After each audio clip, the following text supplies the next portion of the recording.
पिता परमात्मा सब तेरी संतान, भला करो सबका प्रभु, सबका हो कल्याण। भला करो सबका प्रभु, सबका हो कल्याण। श्री संपूर्ण धर्मदेव वाणी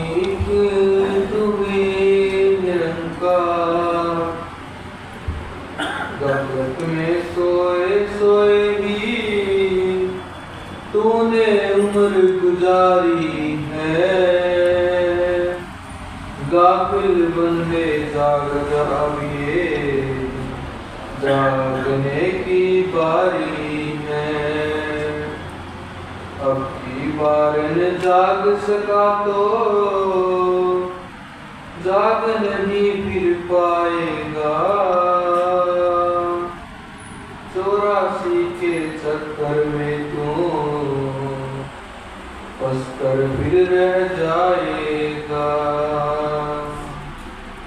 जन्म जन्म से भटक रही है बंदे तेरी आत्मा, ढूंढ रही है सतगुरु को जो दिखला दे परमात्मा। इस काया में एक मौका है, इसका लाभ उठा ले तू। कहे हर देव की मिल सतगुरु से जीवन सफल बना ले तू। एक तुम्हें निरंकार, गफलत में सोए सोए ही तूने उम्र गुजारी है। गाफिल बंदे जाग जागिए, जागने की बारी है। परम सत्कार्यों प्यारी सत्संगत जी, प्यार से कहना सतगुरु माता जी के चरणों का ध्यान रखे वरना बोलिए सतगुरु माता सुदीक्षा सविंदर हरदेव जी की जय। आओ सत्संगत जी, लगभग आधे पौने घंटे से आप सभी यहाँ पर मिल बैठ करके अरदास कर रहे हैं, प्रार्थना कर रहे हैं। आज जितने भी महात्माओं को समय दिया गया, सभी ने प्रार्थना की है, सभी ने अरदास की है और ऐसे सुंदर भाव से युक्त होकर सुंदर भाव को स्थापित करने का प्रयास किया है। वे भावनाएं जो इंसान को इंसान बनकर जीने का हकदार बनाती हैं, वे भावनाएं जो इंसान को देवता बनाती हैं। अगर ये भावनाएं सुनने में आनंद आ रहा था, अगर ये भावनाएं मन में स्थापित हो जाती हैं, जीवन में स्थापित हो जाती हैं, तो सत्संगत फिर जीवन सुंदर हो जाता है। इंसान अपने आप को सजा लेता है, संवार लेता है। इंसान समाज को संवार देता है। जब जब भी गुरु, पीर, पैगंबर, संत, महात्मा इस संसार में आए, उन्होंने यही किया। इसके लिए उन्हें कुछ विपदाओं का, यातनाओं का सामना भी करना पड़ा, लेकिन उन्होंने इस रास्ते को नहीं छोड़ा, क्योंकि उनके मन में यही भाव रहा कि जब इंसान को इंसान के रूप में पैदा किया गया है, तो इंसान इंसान बनकर जी क्यों नहीं रहा है। पशु पक्षी जिस योनि में पैदा होते हैं वैसा ही कार्य करते हैं, लेकिन इंसान जिसको तमाम योनियों में सबसे श्रेष्ठ दर्जा दिया गया है, ये ही भूलता आया है। आज तक जितने भी कथन या जितनी भी कथाएं लिखी गई, जितने भी धार्मिक ग्रंथ बनाए गए, सभी में इंसान को ही कहा गया है। किसी हाथी घोड़े को कभी नहीं कहा है, गाय भैंस को नहीं कहा गया है, इंसान को ही कहा गया है, क्योंकि यही असलियत है। ये इंसान जब तक बच्चा रहता है तब तक भोलेपन की अवस्था रहती है। उसके बाद फिर जैसे जैसे ये संसार में विचरण करता है, बड़ा होता है, इसके ऊपर दुनिया का रंग चढ़ जाता है, माया का रंग चढ़ जाता है। कहीं ये काम प्रबल हो जाता है, कहीं क्रोध में आ जाता है, कहीं लोभ में, कहीं मोह में, तो कहीं अहंकार में आ जाता है। और संत महात्मा इंसान को हमेशा समझाते रहे हैं, जगाते रहे हैं कि हे इंसान तू जाग जा। साथ संगत जब एक इंसान सतगुरु की शरण में आता है, इस दात को प्राप्त करता है, ईश्वर को जान लेता है, तब उसके जीवन में बदलाव आ जाता है। तब एक आनंद की अवस्था बनती है। संत महात्मा यही समझाते हैं कि तू सोच विचार कर कि कौन से रास्ते पर तूने चलना है। एक रास्ता तो वो है जो मुक्ति की तरफ लेके जा रहा है, और दूसरा रास्ता है 84 की तरफ लेके जाएगा। निर्णय इंसान ने खुद लेना होता है। ज्ञान प्राप्ति के बाद भी जब निर्णय लेता है तभी मुक्ति का हकदार बनता है। ज्ञान लेके चलना पड़ता है। अभिदास विचार सुन रहा था सतगुरु माता जी के और राजपिता जी के। उसमें एक कहानी के रूप में बताया गया कि एक इंसान बाजार के बीच में घोड़े पे बैठा हुआ है। घोड़े पे बैठा और बहुत तेज रफ्तार से चल रहा है। घोड़ा बहुत तेज रफ्तार से दौड़ा जा रहा है। अब कोई जानकार था, वो पूछ लेता है कि कहाँ जा रहे हो। वो इंसान कहता है कि मुझे नहीं पता, घोड़े को पता है कहाँ लेके जाएगा, मुझे नहीं पता मैं कहाँ जा रहा हूँ। आओ साथ संगत, कहीं हम भी ऐसा ही तो नहीं जीवन जी रहे हैं? क्या हमें पता है कि हम कहाँ पे जा रहे हैं? जीवन तो जी रहे हैं, हम ज्ञान भी प्राप्त कर लिया है, क्या हमें ये पता है कि हम किस रास्ते पे जा रहे हैं? क्योंकि ज्ञान के बाद इसको मानना है, जिड़ा मनने नाले चले वही मुक्ति पांदा है। तो आज साथ संगत निर्णय ले, एक रास्ता तो वो है जो मुक्ति की तरफ लेके जाता है। और मुक्ति शरीर की नहीं, शरीर की तो मुक्ति हो ही जानी है।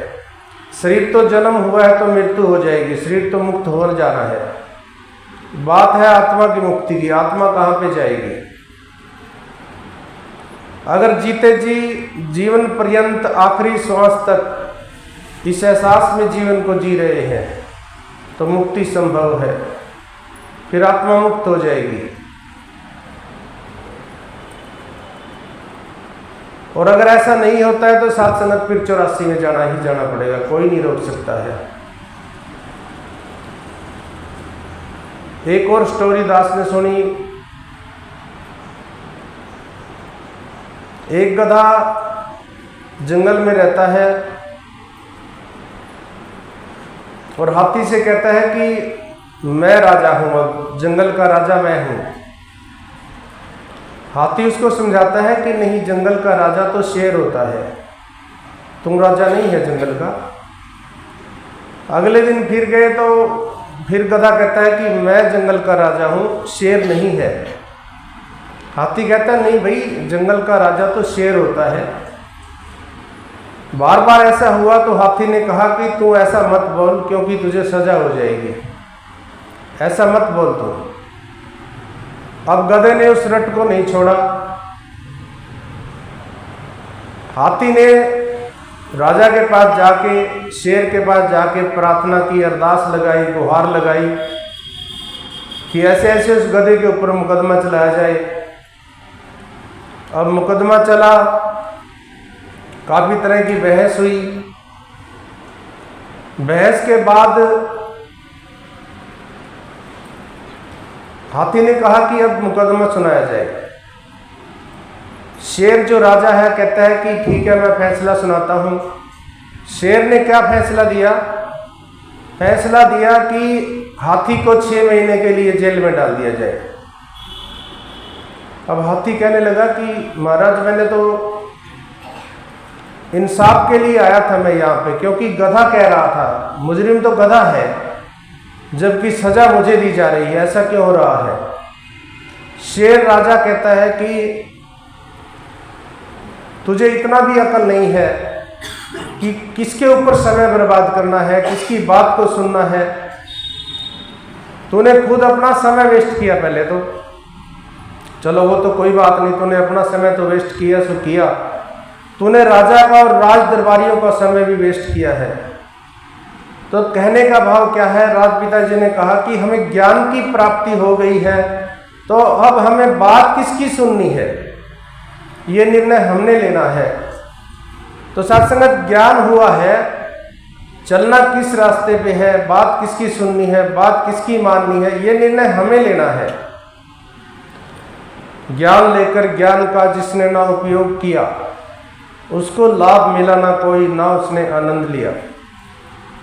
सिर्फ ज्ञान लेने से कोई बात न बनने वाली है, बिना कर्म के यह जिंदगी नहीं सरने वाली है। तो कर्म तो करना पड़ेगा। कर्म क्या करना है, ध्यान बिना ये ज्ञान कभी ना उतरेगा इस जीवन में। ध्यान हर पल हर घड़ी ध्यान रहे कि मैं शरीर नहीं हूं। हर पल ये ध्यान रहे कि ये शरीर मुझे उधार मिला है और कुछ समय के लिए मिला है, और वो समय निश्चित भी नहीं है कि कब ये शरीर वापस ले लिया जाएगा, कोई किसी को नहीं पता है। कल का तो छोड़िए जनाब, पल का पता नहीं है। जब संतों ने इस बात को समझा तो कहा कि कल करे सो आज कर, आज करे सो अब, पल में प्रलय हो जाएगी, बोर्ड करेगा कब। तो ध्यान बिना ये ज्ञान कभी ना उतरेगा इस जीवन में। हर पल हर छिन सुमरन वाली जोत जलानी है मन में। तो सत्संगत हर पल हर क्षण हर छिन सुमरन वाली जोत जलानी है। हर समय एहसास बनाना है, हर समय एहसास में रहना है कि मैं शरीर नहीं हूं। यही सुमरण है सत्संगत। रटन ठीक है, रटन कर सकते हैं हम, क्योंकि रटन के लिए हमें रोका जाता है। निरंकारी मिशन में कहा गया था कि रटन नहीं करना है।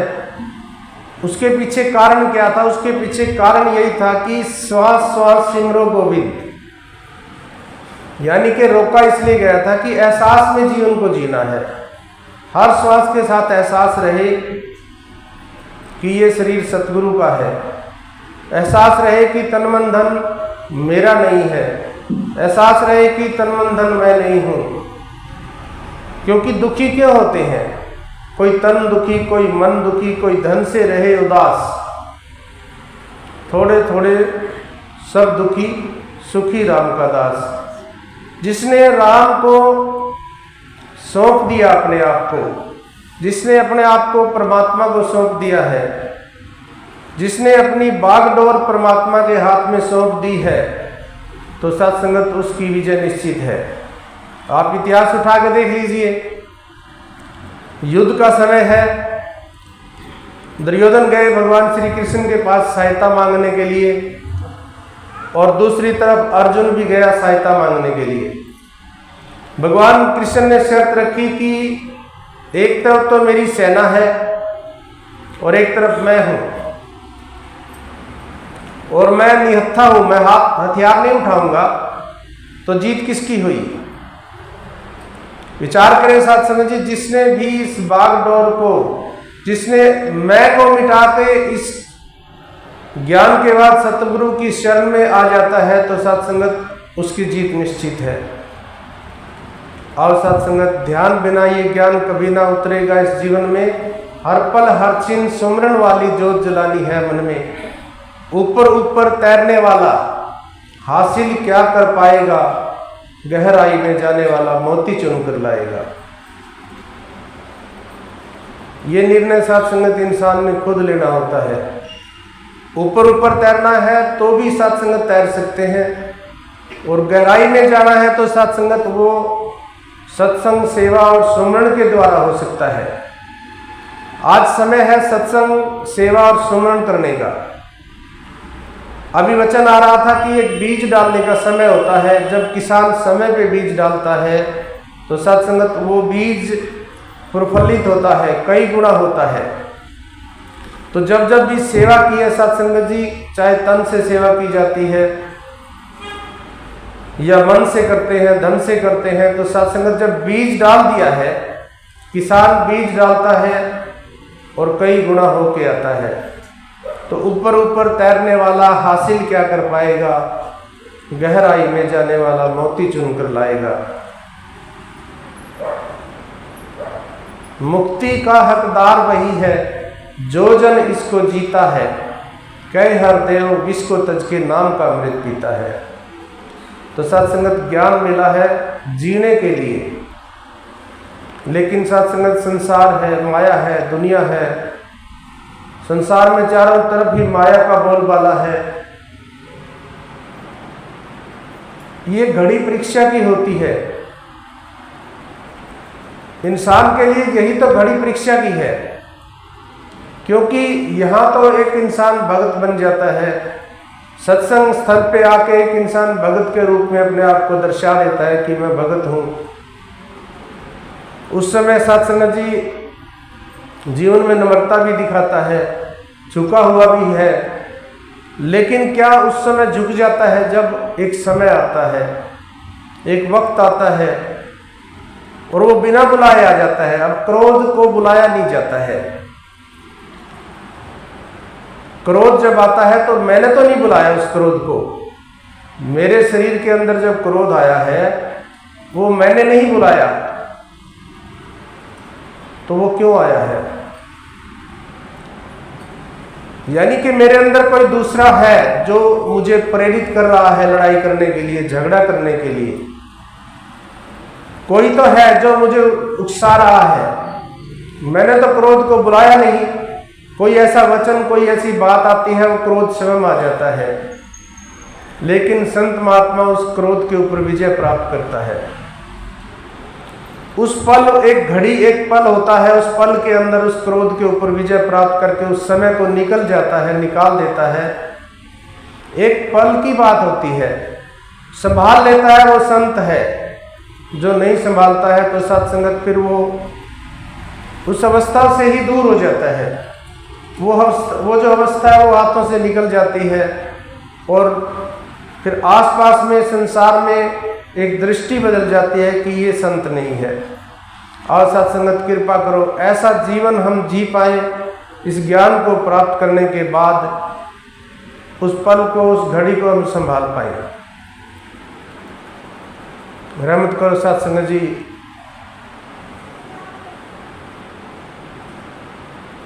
महात्मा कहते हैं, कानों गाफिल होके सुते अखा मिची है इंसान, जाग के अपना कम मुकाला जिस लिए आया विच जहान।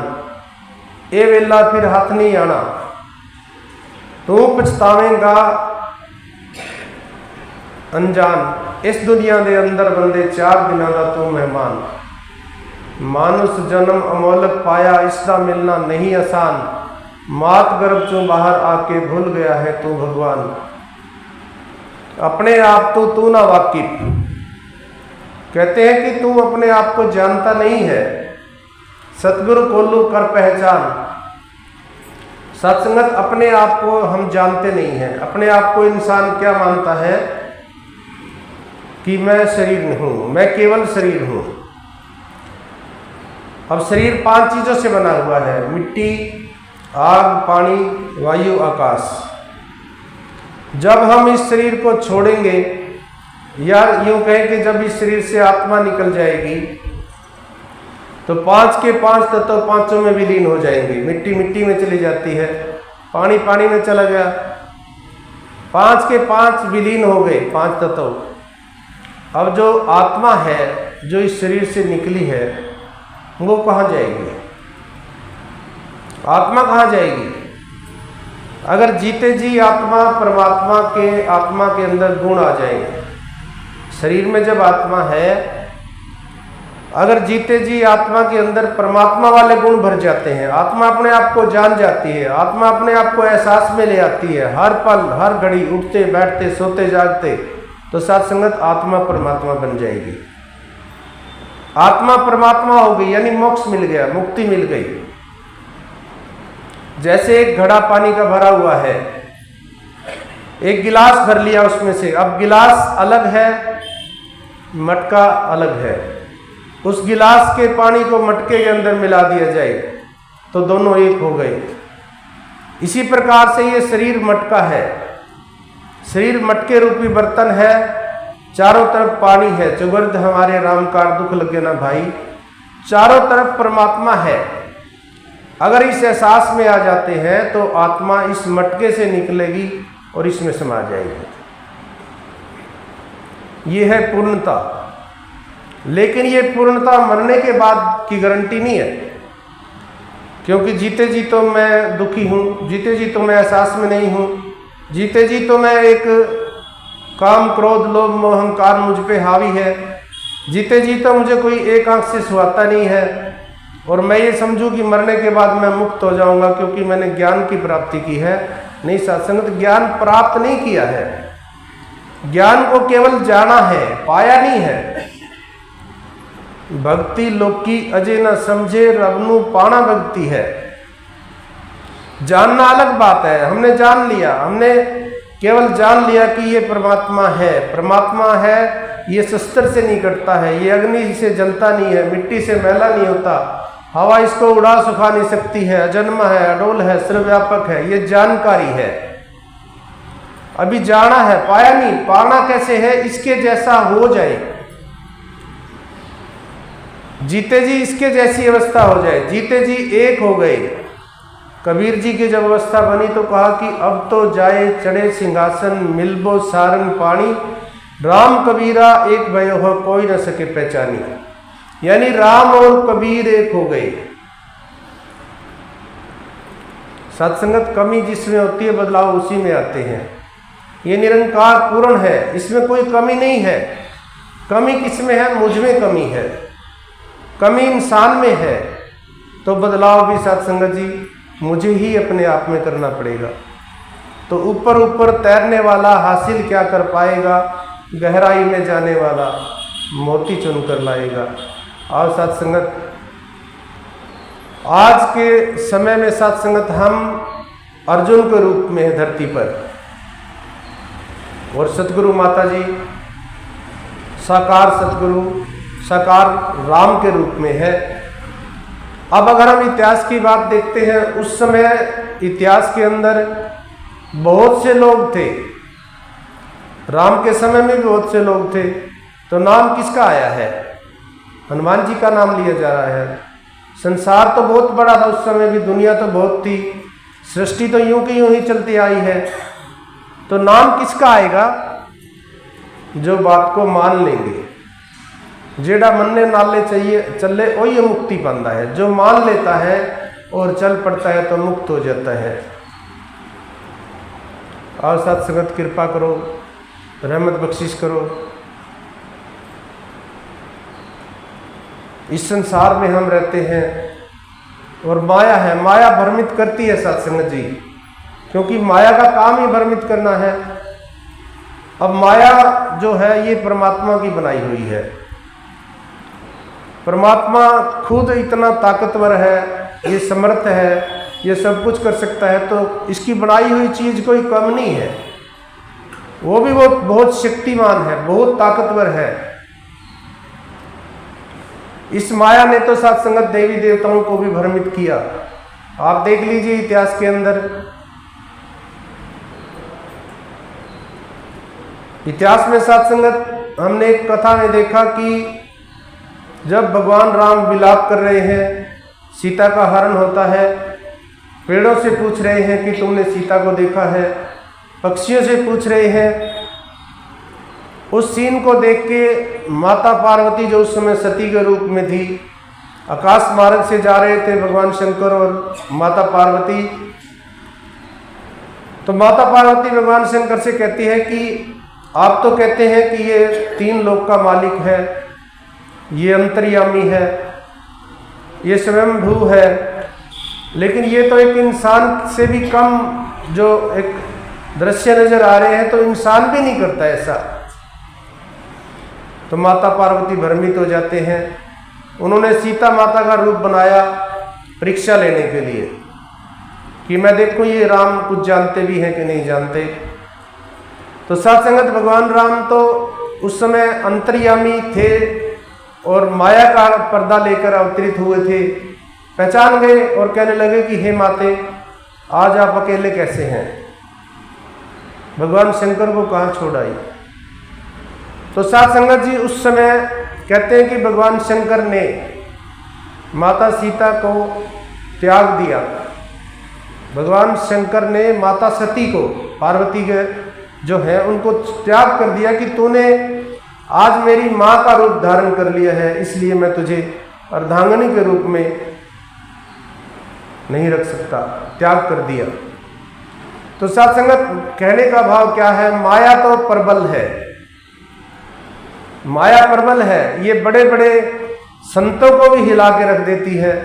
मेरी तो औकात ही क्या है। सत्संग जी अरदास करें कि हे सतगुरु, हे परम पिता, तूने हमें ये ज्ञान बख्शा है तो रहमत कर हम इसको संभाल पाए, मैं इसको संभाल पाऊँ, कृपा करो। सत्संग जी ये मनुष्य जन्म मिला है और उस समय पे मिला है जब पूर्ण सतगुरु धरती पर अवतरित है। ये चाहता तो हमें थोड़ा सा आगे पीछे भी कर सकता था, क्योंकि ये ज्ञान अलोप होता है, बीच बीच में ये ज्ञान प्रकट होता है फिर अलोप हो जाता है, प्रकट होता है फिर अलोप हो जाता है। हमें अगर उस समय धरती पर भेज देता जब ये अलोप था तो हम इससे वंचित रह जाते, लेकिन ये इसकी कृपा है, हमें उसी समय पे धरती पे भेजा और हमें सतगुरु की शरण भी मिली है। ये कृपा हुई है सत्संग जी, ऐसे ही नहीं मिला है हमें आसानी से। शहनशाह जी कहते हैं, कर्म करे जिस ऊपर स्वामी बंदा उसनु दे बना, गुरु मिलेता बंदा ओही बन सकता है आप खुदा। यहाँ तो हम भगत की बात करते हैं कि हम भगत बन जाए। शहनशाह जी कहते हैं कि एक बंदा खुदा बन सकता है, नर से नारायण बनने की ताकत है इस ज्ञान के अंदर। लेकिन सत्संग जी जो मान लेते हैं, जो झुक जाते हैं, जो नम्रता में आ जाते हैं, जो मैं को मिटा देता है, जो मैं को छोड़ देता है, तो तू में स्थापित हो जाता है। अब मैं भी हाँ ते तू भी है, एक गल कुछ जचदी नहीं, मैनू अपनी होण तो इनकार करना पड़ेगा। तो स्टेयरिंग तो एक है सत्संग जी, गाड़ी के अंदर स्टेयरिंग एक होता है, इसी प्रकार से मन भी एक है। अब इस मन को कहाँ लगाना है, ये इंसान के हाथ में होता है, क्योंकि इंसान को परमात्मा ने आजाद पैदा किया है। निर्णय खुद को लेना है, मुक्ति चाहिए या नहीं चाहिए, निर्णय खुद को लेना होता है। और निर्णय लेके जो चल पड़ते हैं, फिर ये सर्वशक्तिमान परमात्मा सारी शक्तियां उसके ऊपर उड़ेल देता है, फिर वो सारी शक्ति को हार देता है, सारी शक्ति देके कहता है कि अब तू मेरी जगह ड्यूटी कर, क्योंकि गुरसिख होते रूप गुरु का। फिर सत्संगत जी सारी बागडोर सौंप देता है, और सत्संगत जिनको सौंपा है आप देख लीजिए, आज उनकी हम पूजा कर रहे हैं। तो रहमत करो सत्संगत जी, कृपा करो। शब्दों का खेल नहीं है ये, शब्द तो जितने मर्जी बोलते रहे हमें आनंद आता है, लेकिन समय अपनी गति से चलता रहता है, समय की एक सीमा है। दास ज़्यादा शब्दों का सहारा न लेते हुए यही अरदास करता है कि अभी सत्संग और सेवा सुमरन तीनों ही एक साथ चलने चाहिए। आज आदेश सेवा का आया है, तो सत्संगत कृपा करो मैं सेवा कर पाऊँ, मैं जो सेवाएं हैं उनको मैं निभा सकूँ। समय और स्थान, आज समय नहीं है, मैंने ये करना है, मैंने वो करना है, उन चीज़ों को ना देखते हुए सत्संगत जी मैं अपने आप को सतगुरु के चरणों में समर्पित कर पाऊँ। और आप सभी संत महात्मा पहुँचे हैं, आप सभी के लिए अरदास कर रहा हूँ कि दातार कृपा कर, कभी किसी को कोई रुकावट न आए सेवा के रूप में। जहाँ भी मन करे सत्संग सेवा सिमरन खुले रूप से हम कर पाएँ, कभी किसी को कोई कमी ना रहे। सारी खुशियाँ आपके चरणों में सतगुरु प्रदान करे, तन मन धन के सुख प्राप्त हों।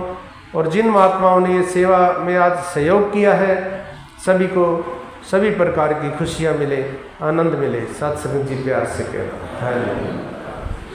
तेरी ओट सहारा तेरा तन मन बोल घुमावा कहे अवतार तेरे ही दाता दिन राती गुण गावा कहे अवतार तेरे ही दाता दिन राती गुण गावा एक तू ही निरंकार एक तू ही निरंकार तू ही निरंकार एक तू ही निरंकार मैं हाँ सदा भूलनहार मैं हाँ सदा भूलनहार तू है दाता बख्शनहार तू है दाता बख्शनहार मेरे अवगुण नाचीता मेरे अवगुण नाचीता तू ही निरंकार एक तू ही निरंकार तू ही निरंकार एक तू ही निरंकार तेरा रूप है संसार तेरा रूप है संसार सबका भला करो करतार सबका भला करो करतार मेरी मंग है दातार मेरी मंग है दातार एक तू ही निरंकार एक तू ही निरंकार तू ही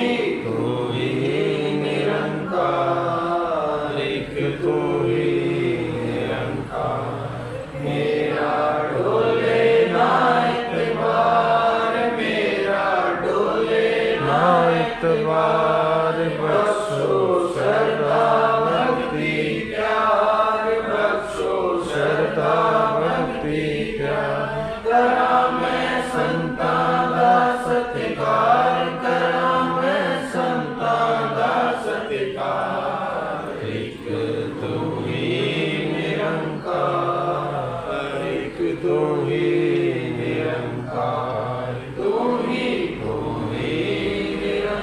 निरंकार एक तू ही निरंकार बोल सतगुरु माता सुदीक्षा श्रीधर जी महाराज की जिन महापुरुषों ने स्टेज पर नमस्कार उनके नमस्कार कर लेंगे सभी अपने बाएं दाएं नमस्कार करेंगे आज के संतों में एक संगत महात्मा संदीप जी चापड़ी कॉलोनी में होगी आप सभी ने वहां भी पहुंचकर सतगुरु से आशीर्वाद प्राप्त करना है।